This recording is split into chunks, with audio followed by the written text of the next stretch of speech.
Uhum.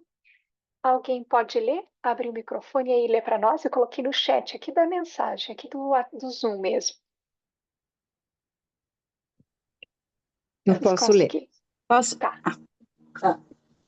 Ó seres humanos, procurem compreender as necessidades humanas e construam um sistema social apropriado.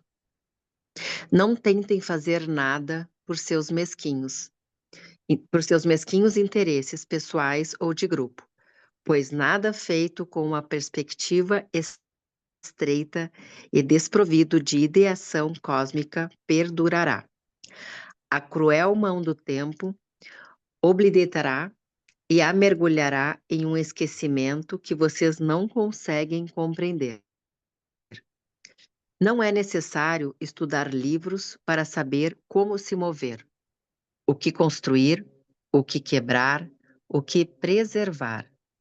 Vocês devem olhar para cada ser vivo deste universo com sinceros sentimentos de amor e compaixão.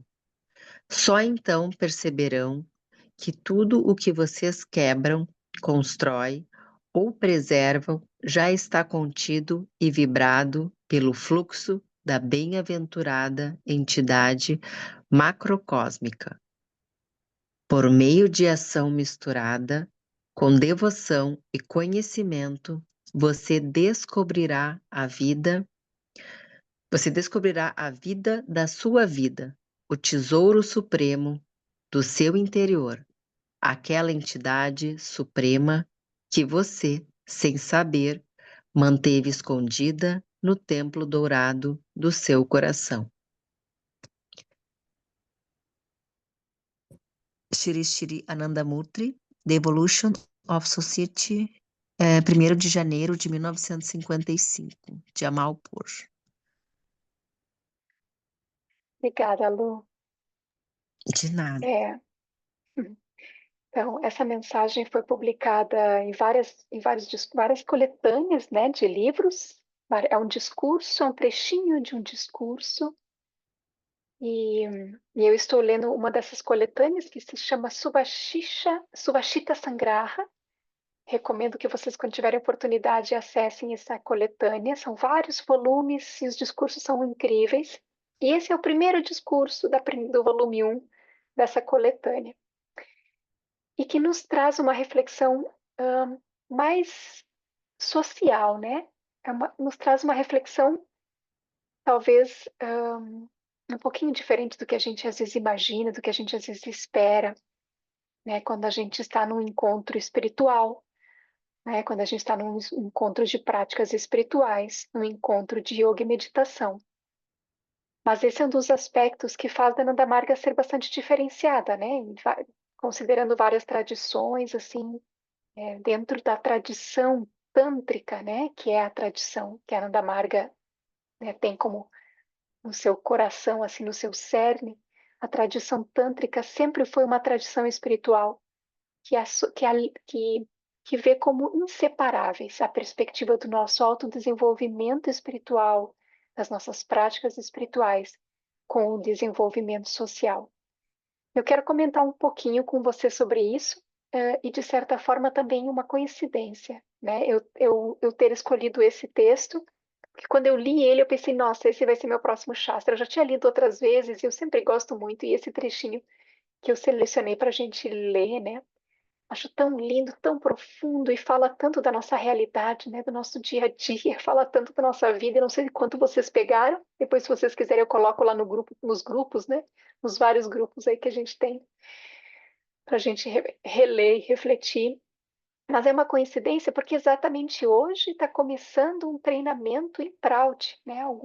Algumas de vocês, um irmão iniciado, três, quatro irmãs iniciadas, três irmãs iniciadas, o irmão iniciado me falaram que iam participar, então por isso, inclusive, eles que eram sempre frequentes aqui na meditação, por alguns, acho que uns 2 meses não vão participar porque estão fazendo esse treinamento na teoria da reutilização progressiva, que é o Prout, que é essa teoria socioeconômica, política, também deixada por Shri Shri Nandamurti ou Prabharanjan Sarkar. Exatamente com o propósito de fazer cumprir um pouco do que diz essa mensagem, né? No sentido de que nesse discurso, né, em outras passagens desse discurso, o Shri Shri Anandamurti vai dizer: enquanto nós não tivermos um sistema social justo, talvez a gente vai encontrar numa palma de mão cheia aqueles que vão seguir se autorrealizar espiritualmente. Não mais que isso. Isso é muito forte, né?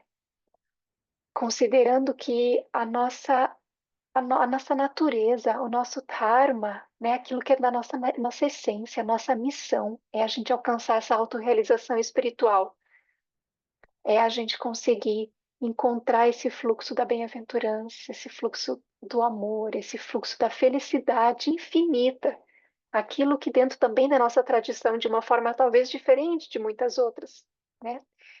A gente realmente acredita existir, né? Enquanto em muitas tradições espirituais, às vezes, a gente vai ficar mais apegado à ideia de que essa realização plena e absoluta, na verdade, não existe aqui nesse plano, essa realização plena e absoluta não é possível aqui para nós, né? Ou só em outro plano, e que essa natureza, que essa existência seria mais caracterizada, então, pelo sofrimento, né? Buscarmos nos acostumar, nos acomodar, aceitar o sofrimento, enfim, tantas outras formas de a gente verificar e entender essa nossa existência, mas a nossa tradição, e eu gosto tanto disso, né?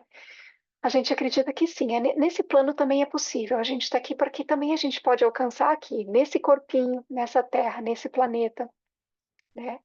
A gente pode alcançar essa felicidade.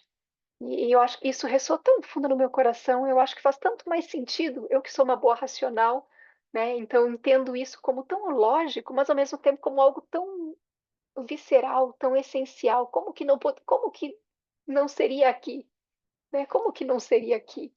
Pra gente, né? Como que não seria possível a gente viver aqui essa experiência, que é o que a gente busca lá no fundo, que é o que lá no fundo a gente busca todos os dias, quando a gente quer viver mais leve, quando a gente quer estar em mais profunda conexão com as pessoas, quando a gente quer, né? Enfim, ter a vida que a gente sabe lá que a gente quer, né? Que o Shri Krishnamurti vai dizer que corresponde a essa nossa sede, né? Pela felicidade infinita, essa sede pelo infinito. Mas enfim, então isso que faz parte do nosso Dharma, da nossa natureza, da nossa essência, e que a gente pode alcançar aqui, não será possível para quase ninguém se a gente não tiver um sistema social justo. E eu não preciso falar muito sobre isso, porque eu sei que todas nós aqui vivenciamos na pele, né? Eu sei que todas nós sabemos o quanto boa parte da nossa vida é dedicada a gente sobreviver, a gente pagar as contas, a gente dá conta de cada vez menos tempo, na medida das nossas necessidades cada vez maiores por atender, né, demandas materiais, demandas sociais, demandas, né, enfim, com a família, com os grupos, agora também com as redes sociais, né? Tudo acontece ali, todos os trabalhos, todas as relações. Então, como que a gente poderia se dedicar a uma vida espiritual, a uma prática espiritual, se a gente também não acredita e não acredita, não investe e não se dedica a uma transformação político-social, né? Se a gente também não aposta nessa transformação social, econômica, ainda que nós estivéssemos no grupo daqueles que preenchem a mão, daqueles que integram aqui os 5 dedinhos da mão e que podem alcançar essa vida autorrealização, por termos uma condição política, econômica, social satisfatória, né? Também sabemos que aquilo que acontece ao meu redor, aquela energia, aquelas experiências que existem ao meu redor, elas também vão me afetar, né? E, portanto, essa minha autorrealização, ainda que eu tivesse entre aqueles raros que são capazes de conquistá-la, mesmo no meio de um contexto tão injusto social, ainda assim essa minha autorrealização seria possivelmente mais lenta, seria possivelmente é, é, enfrentaria mais resistências, né? Talvez eu não alcançaria um certo nível de autorrealização, mas não um nível tão amplo que eu poderia alcançar se outras pessoas pudessem estar comigo, mais pessoas pudessem estar comigo, nesse sentido, né? O Shri Shri Nandamurti, nesse mesmo discurso, vai dizer que à medida que os elementos, né, fundamentais que compõem esse planeta, esse universo, vamos falar, né, o éter, né, o ar, a luz, o líquido, o sólido, à medida que esses elementos todos, né, foram sendo criados, à medida que eles foram que chegamos até o último elemento, o último a ser criado, o sólido. E a partir de que momento em que esse elemento sólido passou a se transformar a tal ponto de lá da expressão primeira do sólido, ser um mineral, uma pedra, né? Ele ir progredindo e se transformando até ele se metamorfosear, né, em seres cada vez mais sutis e, portanto, cada vez mais a consciência suprema pudesse ser expressada de forma mais nítida. À medida que esse processo foi ocorrendo e a consciência então foi cada vez podendo se expressar de forma mais nítida por seres até chegarmos, né, na vida e a partir da vida a consciência ainda mais nítida, cada vez mais nítida, nós chegamos num ponto em que a nitidez é tanta, né, que nós falamos dos seres de contemplação, capazes de contemplação. Esses seres capazes de contemplação, e que são, portanto, aqueles em que a consciência suprema pode se expressar de forma mais nítida, somos nós, os seres humanos. Nós somos os seres que melhor podemos expressar essa consciência suprema, nós somos os seres que podemos praticar a contemplação. Só nós, num universo de outros seres que a gente diz terem vidas, um universo de outros tantos seres que a gente chama de inanimados, mas que também são uma expressão ainda que tão primitiva da consciência suprema e que podem expressá-la quase nada, né? Mas o fato é que nós, que chegamos no ápice dessa possibilidade de expressão da consciência suprema, também dentro da nossa existência enquanto seres humanos vivemos uma evolução, um processo evolutivo. E às vezes a gente pensa, nossa, a gente vive numa condição tão precária, tão desafiadora hoje em dia, não é possível que nós sejamos aqueles que estejam em melhores condições que os primeiros ou que os anteriores seres humanos. E Shri Shri Anandamurti vai dizer que sim, né, que os seres humanos mais primitivos encontraram condições ainda piores que as nossas, né?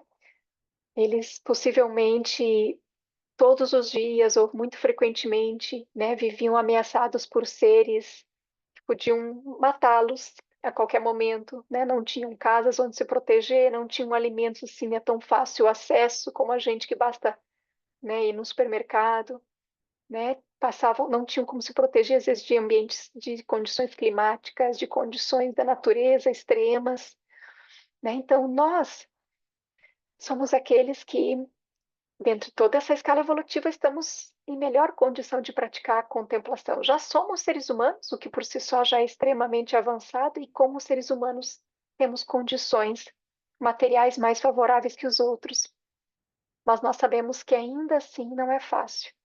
Ainda assim não é fácil, né? Dentro dessa história evolutiva dos seres humanos, de forma a tentarmos viver melhor, primeiro surgiu a liderança dos guerreiros, e os guerreiros, pelo uso da força, tentavam manter, né, pelo menos o seu grupo, a sua coletividade, em maior condição de sobrevivência. E eles foram eficientes por um bom tempo, até que surgiram aqueles que, através da capacidade do intelecto, conseguiam contribuir mais para a preservação do grupo, né, para a sobrevivência do grupo. Até que então surgiram aqueles que tiveram capacidade de produzir materiais que eram cada vez mais úteis, né, para o coletivo. E esses terceiros nós chamamos então, digamos assim, os economistas, né, os mercadores, aqueles que conseguiram produzir o alimento e vender e distribuir, aqueles que conseguiram produzir roupa e vender e distribuir e produzir sapato, aqueles que conseguiram produzir algo, né, comerciantes, então, né, é, mas também existem aqueles que nunca lideraram nenhuma nesse processo evolutivo dos seres humanos, que nós chamamos os trabalhadores mais braçais, que nunca conseguiram liderar o coletivo nem pela sua força física, nem pelo seu intelecto, nem pela sua capacidade de gerar renda, de gerar produtos, né? Esses são chamados em sânscrito os Shudras, e nós podemos chamar os trabalhadores braçais. O fato é que dentro desse processo evolutivo de todas essas categorias, né, ainda que cada um desses grupos, dessas lideranças, né, conseguia criar melhores condições, em determinado momento também passavam a oprimir aquelas outras categorias. Né? Os guerreiros, assim que tomaram o poder, conseguiram contribuir para que a coletividade se perpetuasse, mas em determinado momento passaram a explorar os demais. Assim também aconteceu com os intelectuais, assim também aconteceu com os mercadores. Aqueles que são os trabalhadores braçais desde sempre estiveram sendo explorados, né? E os demais grupos foram se revezando. Atualmente nós estaremos vivendo no momento em que os mercadores, né, os, vamos dizer, capitalistas, né, que é uma expressão assim, eu estou usando de uma forma mais genérica, tá? Aqueles que produzem a renda, são os que dominam a sociedade. E eles são responsáveis, em parte, então, pela nossa melhor condição de vida, conseguem criar uma condição para que a gente possa sobreviver, mas ao mesmo tempo também, assim como todos os outros coletivos, se tornaram exploradores. E qual é a atual condição, né, dos demais grupos? Todos os demais grupos se tornaram então explorados. Vipras, os intelectuais, Kshatriyas, os guerreiros, né, Shudras, os que sempre foram explorados por todos, aqueles que então têm a mão de obra. E Shri Shiranandamurti vai dizer, né, só para ir concluindo, que vai chegar o momento, né, e muitos de nós acreditamos que estamos chegando nesse momento, em que os guerreiros, os intelectuais, junto com os trabalhadores da mão de obra, não mais aceitamos tamanha exploração, porque ela tem se tornado cada vez mais opressora, reduzindo cada vez mais a nossa capacidade de termos uma qualidade de vida, como a gente estava falando ali no início, né? A capacidade de praticar espiritualidade é quase impossível, a gente não tem tempo para isso, a gente está sempre, né, resolvendo problemas, a gente está sempre trabalhando, está sempre preocupado. Mas o nível de exploração chega a tanto que essas três outras categorias vão se unir para promover o que se chama de revolução, né? A revolução Shudra, né? Que é a tentativa, então, de romper com esse ciclo exploratório. E o que é fundamental para a gente poder sair desse ciclo de exploração? Né? O que é fundamental para a gente poder perpetuar, encontrar uma outra forma de viver em sociedade que não a dessa forma exploratória, né? Desenvolvermos lideranças, nos tornarmos lideranças que possam, na medida em que acompanhe o processo evolutivo social, assegurem que nenhum dos grupos que esteja na liderança explore os demais grupos, né? Então, Prout, essa teoria da reutilização progressiva, é uma proposta muito rica e muito complexa, no sentido de que prevê vários aspectos, tanto da economia, como da sociedade, como da política. Né? Quem gosta de ler e estudar isso vai né, se preencher de conhecimento, de detalhes sobre como que é essa economia, esse novo modelo econômico, esse novo modelo político, né, que visa superar as limitações do capitalismo, visa superar as limitações do comunismo. Mas Prout vai dizer, então, devem existir aqueles que ele chamou, Shri Shirandamurti chamou de Sadivipras, que não serão os que vão ser aqueles que vão estar ditando as ordens, né? Mas vão ser aqueles que vão estar assegurando que a atual liderança, que vai continuar ocorrendo na forma de ciclos, que a atual liderança não explore os demais. Então faz parte da natureza humana, faz parte que sempre um grupo lidere, mas o que não faz parte, o que não precisa ser, é que esse grupo que lidere oprima e explore os demais, né? E aí na mensagem que a gente leu ali, só para concluir, é o entendimento de que, né, ó seres humanos, percebam que na medida em que vocês expandirem a consciência, na medida em que vocês encontrarem o verdadeiro significado da vida, que vocês encontrarem essa felicidade infinita que está dentro de vocês, que é o tesouro guardado dentro de vocês, vocês vão perceber que não vão mais precisar ficar correndo atrás de fama, atrás de dinheiro, atrás de sucesso. que isso não terá mais nenhum sentido, vocês não precisarão mais estar explorando uns aos outros. Esse sistema exploratório, que está nas mãos de quem tem poder, mas cá entre nós também está nas nossas mãos, consciente ou inconscientemente, volte e meia a gente explora de um jeito ou de outro os outros e mesmo se autoexplora, se mantendo dentro, nos mantendo nesse sistema, né? Tudo tem por base a gente ainda não ter encontrado essa fonte de abundância dentro de nós e, portanto, nos deixarmos iludir, nos deixarmos enganar por essa crença de que precisamos encontrar, né, no sucesso, na fama, no reconhecimento externo, né, ah, uma realização, uma satisfação, né, como se fosse um pagamento que a gente quer receber, né, por tudo que fazemos e realizamos e vivemos nessa vida, tá? Então, a reflexão hoje é para a gente buscar estar conscientes de que o nosso desenvolvimento espiritual não caminha separado do nosso desenvolvimento social, econômico, político, e que buscamos também de alguma forma, devemos buscar também de alguma forma estarmos atentas a tudo isso que envolve os aspectos também externos ao nosso redor. Tá bom? Namaskar.